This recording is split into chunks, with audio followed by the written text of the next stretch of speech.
So in today's lecture हम अपना electrochemistry का पार्ट 2 पढ़ेंगे और इसको इंशाल्लाह आज कोशिश करेंगे कि पूरा ख़त्म कर सकें, ठीक है ना। सो उम्मीद ये है कि इंशाल्लाह हम इसको ख़त्म कर सकेंगे पूरा।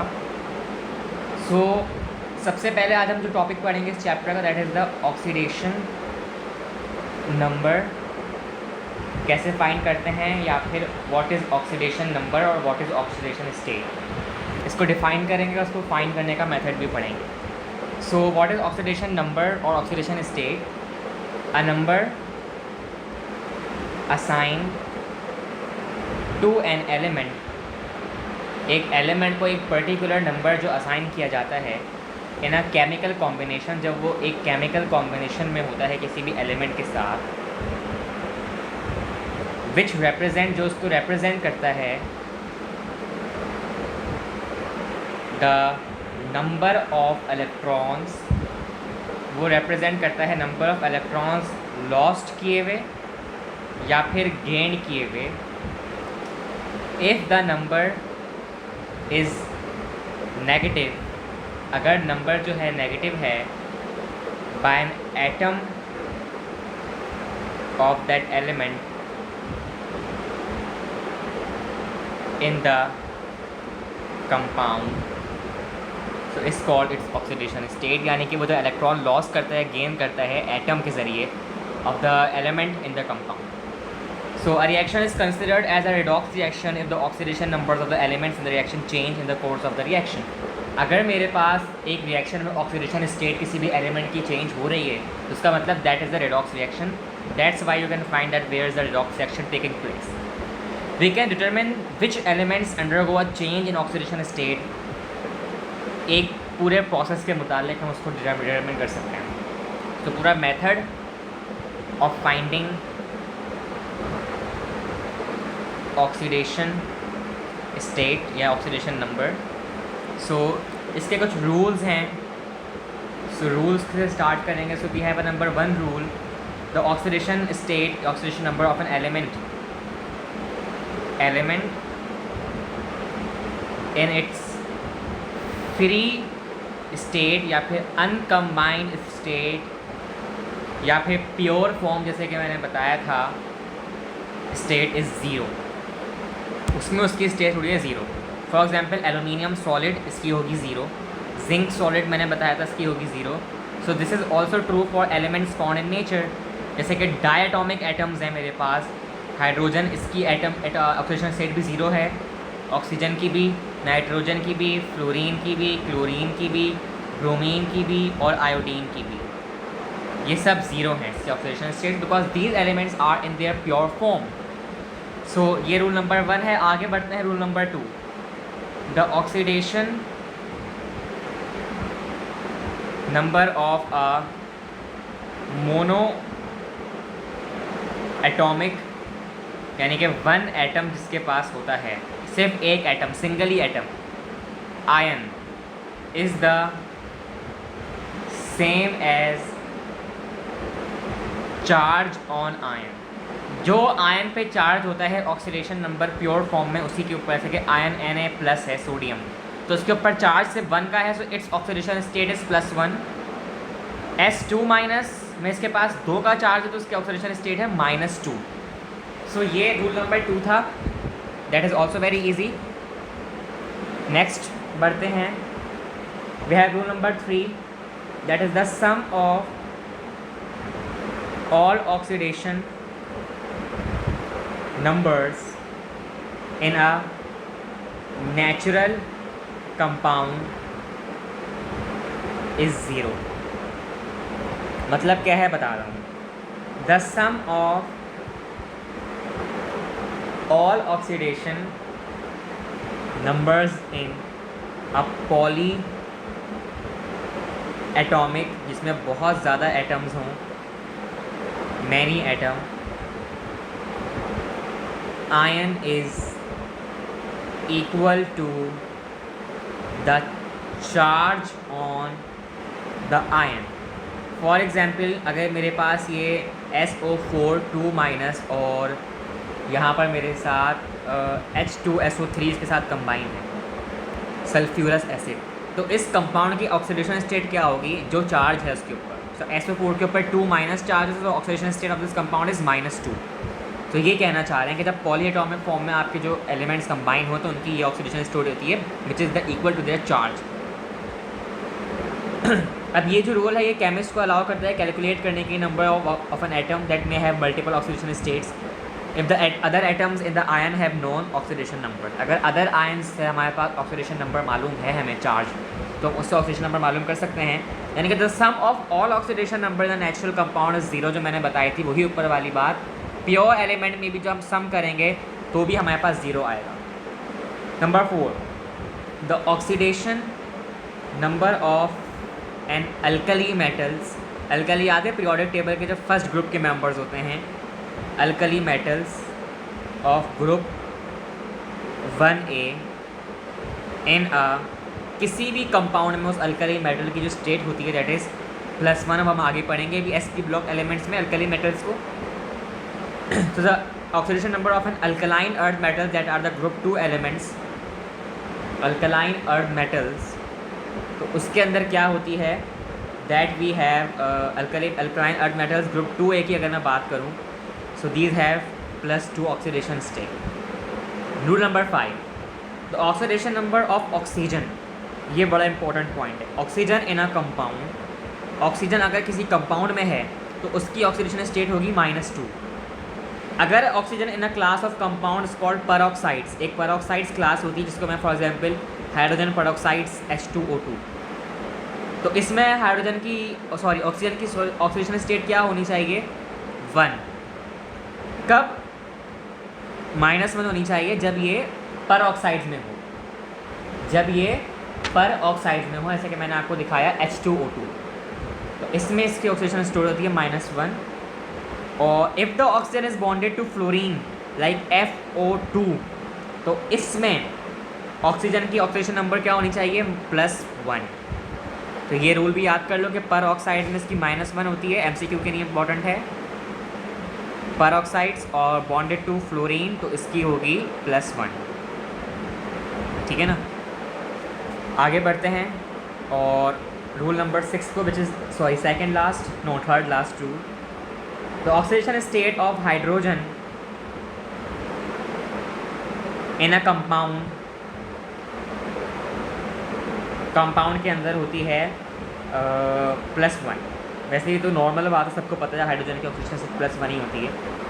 If the hydrogen is the part of binary metal या फिर हाइड्राइड, जैसे कि N2H2 which is the hydride या binary metal, then the oxidation state of the hydrogen is -1, ठीक है। Rule number 7, the oxidation number of fluorine is always -1। इसी के साथ साथ क्लोरीन, ब्रोमीन और आयोडीन का भी -1 होना चाहिए।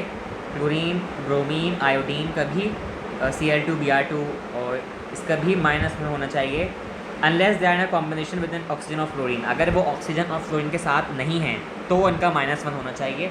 अगर ये ऑक्सीजन या फ्लोरीन के साथ बॉन्डेड हैं तो उनका अलग ऑक्सीडेशन नंबर होता है जो हम निकालना पड़ता है। Number 8 which is the last rule for a poly atomic ion, poly atomic ion की बात कर रहा हूँ मैं। The sum of oxidation states must be equal to the charge of ion. वही बात हो गई, अगर ज़्यादा मेरे पास आयन्स हैं तो उसमें ऑक्सीडेशन नंबर कैसे फाइंड होगा, जो चार्ज ऑफ द आयन होगा। तो अब इन सारे रूल्स को हिसाब से रखते हुए एक फार्मूला मेरे जहन में आया और उस फार्मूला को इम्प्लीमेंट करके देखते हैं। For example you have to find chlorine की ऑक्सीडेशन स्टेट इन KClO3। मुझे मालूम करनी है क्लोरीन की oxidation state in potassium chloride में। तो इसका फार्मूला क्या है देख लो, K plus Cl plus 3 oxygen, क्योंकि ऑक्सीजन अपनी प्योर फॉर्म में है तो 0 लिखेंगे ऑक्सीजन की जगह, और hair KClO3 is equal to 0। अगर KClO3 -2 होता तो मैं लिखता K plus Cl plus 3 0 is equal to -2। तो ये -2 यहाँ आता था, मगर यहाँ पर कोई चार्ज नहीं है तो मैंने इज इक्वल टू के बाद 0 लिख दिया। सो क्योंकि ऑक्सीजन प्योर फॉर्म में था उसकी 0 होगी। पोटेशियम की याद है कौन सा मेटल है पोटेशियम? अल्कली मेटल, +1 होती है इसकी ऑक्सीडेशन स्टेट। प्लस क्लोरीन की मुझे फाइंड करनी है तो x 3 0 0। मगर एक बात मैं बता दूँ, मैंने यहाँ पे आपको कंफ्यूज कर दिया है। ऑक्सीडेशन प्योर ये तो O3 बॉन्डेड है ना क्लोरीन के साथ, तो क्या ऑक्सीजन अपनी प्योर फॉर्म में? नहीं। तो ये जो 0 है ये 0 नहीं है, ये ऑक्सीजन है O। तो ऑक्सीजन की अपनी प्योर फॉर्म में या फिर किसी भी हमने बात की थी कि अगर ऑक्सीजन कंपाउंड में है तो उसकी ऑक्सीडेशन नंबर क्या होती है? यहाँ ले आता हूँ मैं। ऑक्सीजन अगर कंपाउंड में है तो उसकी ऑक्सीडेशन नंबर होती है -2, पर ऑक्साइड्स में है -1 और फ्लोरीन के साथ है तो +1 और प्योर फॉर्म में है तो 0। मगर यहाँ ऑक्सीजन की स्टेट क्या होनी चाहिए? 3 मल्टीप्लाई बाय -2 = 0। सो +1 + x और 3 2 6, तो यहाँ पर आ जाएगा -6 = 0। सो +1 और माइनस को वहाँ ले जाएंगे तो x = +6 और -1। We will get an oxidation state of the chlorine which is +5। So Cl is equal to the oxidation number of chlorine is +5. So by this method you can find the oxidation number of any species. ठीक है, तो इस तरीके से हम find कर सकते हैं।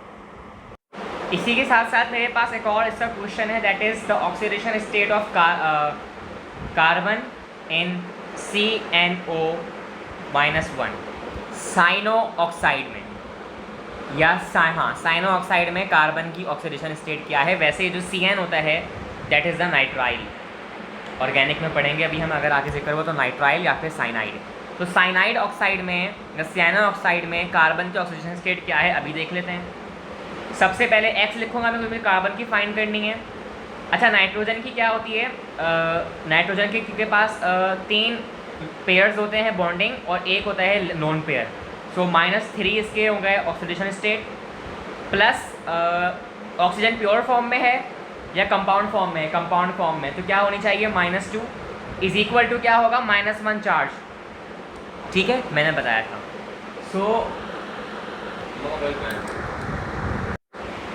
सो x अगर मैं निकालूँ उसकी वैल्यू, सो -3 और -2 का अगर मैं प्लस कर दूँ so I will get an answer of -5 is equal to -1. So x is equal to -1 और यहाँ पर मेरे पास हो जाएगा +5। So x is equal to +4. The oxidation state of carbon is equal to +4 in cyano oxide. तो इस तरीके से हम सॉल्व कर सकते हैं। So now we are moving towards the some last topics of this chapter जो कि डिस्कस करना बहुत ज़रूरी है। आई होप आपको ऑक्सीडेशन नंबर निकालना आ गया होगा। So now we have electrolysis या फिर decomposition of compound when electricity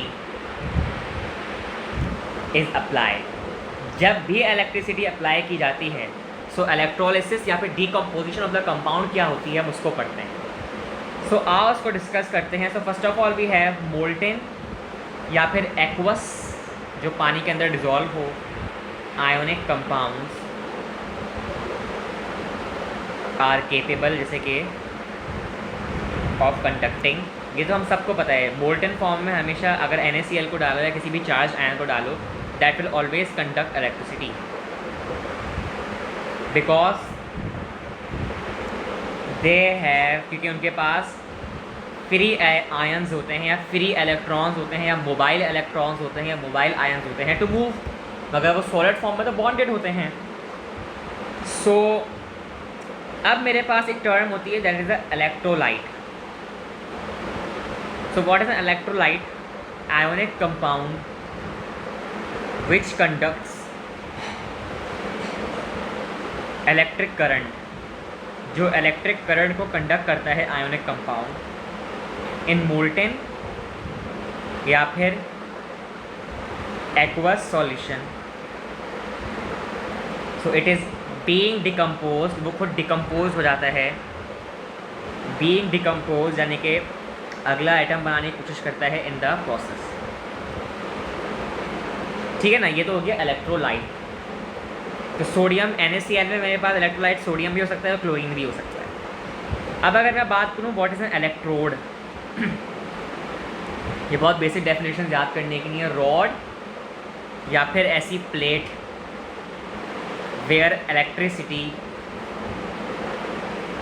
enters, जहाँ पर इलेक्ट्रिसिटी एंटर्स होती है, लीव करती है या लीव्स इलेक्ट्रोलाइट को ड्यूरिंग इलेक्ट्रोलिसिस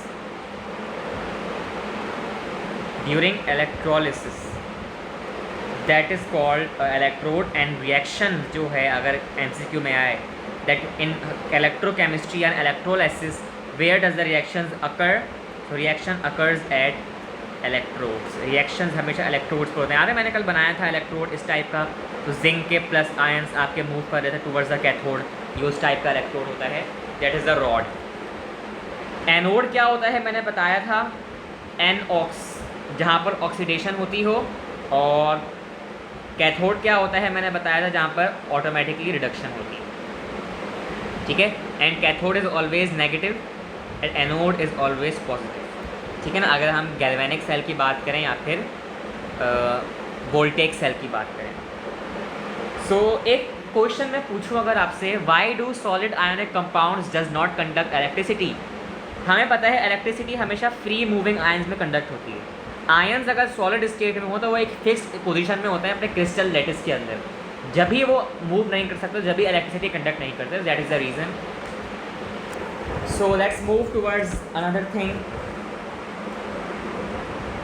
जब भी मोल्टेन या फिर बाइनरी कंपाउंड, एक टर्म होती है मोल्टेन बाइनरी कंपाउंड, यानी कि वो अपनी दो एलिमेंटल स्टेट्स में हो, सो इज़ इलेक्ट्रोलाइज्ड। जब भी वो इलेक्ट्रोलाइज्ड होता है इलेक्ट्रोड्स के ज़रिए, इलेक्ट्रिसिटी के ज़रिए, मेटल इज़ फॉर्म। याद है मैंने जिंक का बना के दिखाया था, तो आपके पास कॉपर का मेटल बना था, so that is called the metal is form on, कहाँ पर होता है, कैथोड पर, मैंने बना के दिखाया था। While non metal is form, non metal कहाँ पर फॉर्म होता है, एट एनोड। सो ये भी मैंने बता चुका हूँ मैं। ठीक है, सो अब आगे बढ़ते हैं और पढ़ते हैं अपने डिटेल टॉपिक को थोड़ा सा और डिटेल में। So we have electrolysis of molten compound. Molten compound की इलेक्ट्रोलिसिस पढ़ते हैं। To make a molten compound strongly heat the solid को स्ट्रॉन्गली हीट करो until it melts, जब तक वो मेल्ट नहीं कर जाता। टू इलेक्ट्रोलाइज, अगर उसको इलेक्ट्रोलाइज करना है, करंट पास करवाओ, करंट इज पास्ड, इलेक्ट्रो का मतलब ही ये करंट थ्रू द कंपाउंड, तो उस मोल्टेन फॉर्म में करंट को पास करवाओ। सो आओ रिएक्शन बनाकर दिखाते हैं। सो अब जो मैं आपके सामने रिएक्शन बना रहा हूँ वो बनाऊँगा मैं इलेक्ट्रोलाइटिक सेल का। लास्ट टाइम मैंने डिस्कस किया था गैल्वेनिक सेल, इस वक्त मैं डिस्कस करूँगा electrolytic cell, that is the stimulated, क्योंकि उसको इलेक्ट्रिसिटी चाहिए होती है, that is not the spontaneous. ठीक है, वो स्पॉन्टेनियस नहीं होता, वो reverse of the galvanic cell होता है, मैंने बताया था। So let suppose I have this as a cathode, और ये मेरे पास एक चैम्बर है जहाँ पर इलेक्ट्रोलाइसिस मेरा अकर होगा, and here I have that is the anode. बड़ा भी हो जाएगा मसला नहीं है, इससे कोई फ़र्क नहीं पड़ता। सो पॉजिटिव VE मेरे पास एनोड होता है और नेगेटिव VE मेरे पास होता है cathode, and this is the anode, क्योंकि ये इलेक्ट्रोलाइटिक सेल है, सही है, this is not a galvanic cell. Bromine यहाँ पर मैंने डिस्चार्ज करवाया, that goes towards the anode, और ब्रोमीन का वही आयन दोबारा से एनोड पर गया। लेड +2 का आयन मेरे पास यहाँ गया और लेड +2 का आयन मेरे पास दोबारा कैथोड पर गया, यानी कि नेगेटिव चार्जेस जो हैं पॉजिटिव को अट्रैक्ट कर रहे हैं और जो पॉजिटिव चार्जेस हैं वो नेगेटिव को अट्रैक्ट कर रहे हैं। ठीक है, सो व्हाट हैपेंस, क्या होता है, व्हाट हैपेंस, मेरे पास एक क्वेश्चन है। So let's take an example of molten lead bromide. Lead bromide की बात करते हैं, that is in the molten form. जब भी कोई चीज़ मोल्टन फॉर्म में होती है तो आयंस बनते हैं, तो lead +2 and bromine minus ions. तो ये तो मुझे समझ आ गई है बात। अगर मैं बात करूँ रिएक्शन एट एनोड की, अब ये सारे रिएक्शंस याद कर लो। ये सिर्फ एक ही रिएक्शन है इलेक्ट्रोलाइटिक सेल का जो 10 दफ़ा पूछा आता है पेपर्स में, और बच्चों को ये रटा हुआ होता है तो मुश्किल नहीं है, और ये एक ही जैसा आता है। तो रिएक्शन एट एनोड की अगर मैं बात करूँ, that bromine loses electrons at anode. Bromine ने अपने इलेक्ट्रॉन्स को लूज़ कर दिया एनोड पर टू बिकम Br एटम्स, ताकि वो Br एटम्स बन जाए, bromine atoms. So bromine atoms are created. फिर क्या हुआ, ब्रोमीन के जो एटम्स हैं वो क्रिएट हुए फ्रॉम बॉन्ड्स टुगेदर, ताकि वो आपस में बॉन्ड कर लें और बना लें अपने आप को Br2 गैशियस फॉर्म में। So 2Br goes into the aqueous form and it becomes Br2 in the gaseous form, plus it loses 2 electrons. So this is the reaction at anode. याद कर लो। आगे बढ़ते हैं।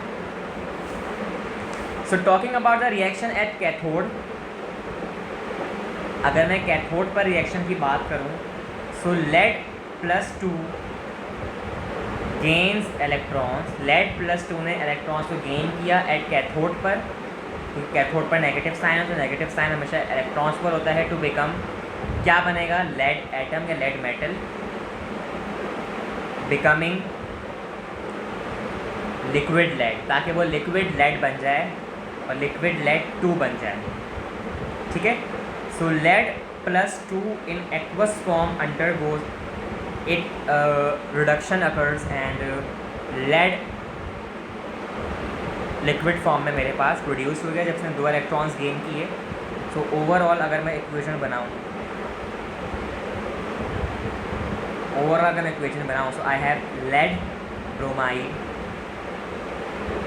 इन द रिएक्शन, जो liquid form में था, that becomes lead singly liquid and bromine singly gas. This is the net reaction of this electrolytic cell। ठीक है। सो आगे बढ़ते हैं और इस टॉपिक को थोड़ा सा एंडिंग में पढ़ते हैं। So electrolysis of aqueous solution, electrolysis of aqueous solution. अच्छा, इलेक्ट्रोलाइटिक सेल में सिर्फ एक बात याद रखो, that it is the reverse of the galvanic cell, बस, और ज़्यादा डिटेल में मत जाओ। Aqueous solution contain additional H+ and OH- ions और वाटर के आयंस होते हैं इसके अंदर, totalling 4 ions in the solution. अगर देखा जाए तो फिर हमारे पास 4 आयंस हो जाते हैं। अगर देखा जाए तो एक लेड का, एक ब्रोमीन का, और एक हाइड्रोजन का, और एक हाइड्रोक्साइड आयन का। 2 फॉर्म करते हैं इलेक्ट्रोलाइट को, जो कि कंडक्ट करता है इलेक्ट्रिसिटी, और फॉर्म नहीं करते। 2 जो आते हैं वो आते हैं इलेक्ट्रोलाइट से, जैसे कि अगर लेड ब्रोमाइड से आएंगे तो 2 आएंगे लेड ब्रोमाइड से, और 2 आएंगे फ्रॉम वाटर, 2 आएंगे वाटर के अंदर से। So only 2 of these are discharge. 2 जो होते हैं इनमें से, 4 में से 2 हो जाते हैं डिस्चार्ज, यानी कि वो ज़ाया हो जाते हैं, निकल जाते हैं। So electrolysis of aqueous solution use the theory of selective discharge. So electrolysis किस पर बेस्ड है, सेलेक्टिव डिस्चार्ज, यानी कि सेलेक्टिव आयंस को डिस्चार्ज करने पर ये वो है। सो सेलेक्टिव डिस्चार्ज का मतलब है रिलेटिव टेंडेंसी या फिर ability of metals and non metals to get oxidise होने के लिए और रिड्यूस्ड होने के लिए। सो इस बेस पर ये वर्क करता है electrolysis. So now we are moving towards the तकरीबन लास्ट टॉपिक के ऊपर मूव कर रहे हैं और इसको डिस्कस करते हैं। सो डील करते हैं उस टॉपिक को। तो अपने इस चैप्टर की बस लास्ट टर्म्स को देखते हैं और इस चैप्टर को एंड करते हैं। सो वी हैव, ये बहुत कॉन्सेप्चुअल नॉलेज है, इसको अच्छी तरह समझना है, ये बहुत कॉन्सेप्चुअल है टॉपिक। स्टैंडर्ड रिडक्शन पोटेंशियल जो हमने कल पढ़ी थी। इलेक्ट्रोड पोटेंशियल क्या होती है, It is developed when a metal is dipped into a solution of its own ions. The potential which is set up when an electrode is in contact with 1 molar solution of its own at 298 Kelvin is shown as standard electrode potential or standard reducing potential of the elements. It is represent ये इसको काट दो. It is impossible to determine the electrical potential of a single electrode. We can assign an electrode the value of 0 and then use it as a reference. देखो इसमें अगर कोई मुश्किल बात नहीं है. एक ऐसा पोटेंशियल डिफरेंस जो कि डेवलप होता है जब 1 मोलर सॉल्यूशन में आपका इलेक्ट्रोड कांटेक्ट करता है विद अनदर इलेक्ट्रोड या फिर another solution at 298 kelvin. So electrical potential जो होती है सिंगल इलेक्ट्रोड की हम डिटरमिन कुछ इस तरह कर सकते हैं कि हम इलेक्ट्रोड की वैल्यू को 0 पर ले सकते हैं और एक इलेक्ट्रोड हम एज अ रेफरेंस ले सकते हैं. That is called the electrode potential. The electrode chosen as the 0 is shown in the figure जो मैंने बनाकर दिखाई थी. It is called the standard hydrogen electrode. जो मैंने आपको बनाकर दिखाया था ये इस तरह का और एक इस तरह का. दैट इज़ कॉल्ड द जो कि इलेक्ट्रोड 0 पर लिया जाता है. अब याद रखना PMDC ने कहा था स्टैंडर्ड हाइड्रोजन पोटेंशियल बताओ. तो जो इलेक्ट्रोड 0 पर लिया आता है उसे हम कहते हैं standard hydrogen electrode which is called the SHE. The SHE consist of 1 ATM of hydrogen gas bubbled through a 1 molar HCl solution usually at room temperature. इसमें क्या बताने वाली बात है. Platinum which is chemically inert is used as the electrode. The reduction half reaction chosen as the reference is this one and its electric potential is the electrode potential is 0 volts. That is called the standard hydrogen electrode. That is taken as the hydrogen की standard value which is at the 180.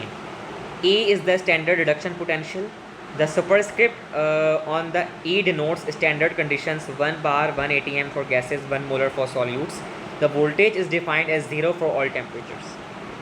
Her temperature के लिए standard hydrogen electrode में voltage is 0. A galvanic cell consisting of a She and copper 2 ions and a copper half cell can be used to determine the standard reduction potential for Cu2+ figure याद है हमने कल calculate करके दिखाई थी तो हमें पढ़ने की ज़रूरत नहीं है. इन सेल नोसलिन सेल अच्छा ये सेल नोटेशन लिखी है. सेल पता नहीं क्या लिखा है इसको सेल नोटेशन कहते हैं जो हमने कल दिखाई थी. Platinum solid hydrogen gas 1 ATM hydrogen ions aqueous copper 2+ ion aqueous 1 molar copper metal. Electrons flow from the anode to cathode. याद रखना ये बात. The reactions which are reversible are anode पे ऑक्सीडेशन होती है H2 2H+ और 2 electrons loss किए. Cathode पर रिडक्शन होती है. तो हम पढ़ चुके हैं ओवरऑल भी हम पढ़ चुके हैं. Under the standard condition the volt meter reads plus 0.34 volts and the deflection is in a such direction as to hydrogen has a greater tendency to give off electrons. Hydrogen के पास ज़्यादा tendency होती है hydrogen electrons देने की नहीं है as that of copper. Copper से ज़्यादा याद रख लो ये बात. Reduction potential of SHE is 0 hence plus 0.34 volt is called reduction potential of copper. So copper की रिडक्शन पोटेंशियल क्या होती है प्लस 0.34 एंड हाइड्रोजन की क्या होती है 0 बट हाइड्रोजन की टेंडेंसी होती है ज़्यादा as compare to the copper. ये बात याद रख लो. Let's move on. Next, the standard reduction potential can be determined by subtracting the standard reduction potential for the reaction occurring at the anode. ये तो मैं बता चुका हूँ ना आपको. ये बात याद है हमने कल पढ़ा था तो उसको पढ़ने की ज़रूरत नहीं है. आगे बढ़ते हैं. Now we have electrochemical series, activity series. इसका एक और नाम है reactivity series. ये कौन सा एलिमेंट कितना ज़्यादा रिएक्टिव है. reactivity series आओ पढ़ते हैं.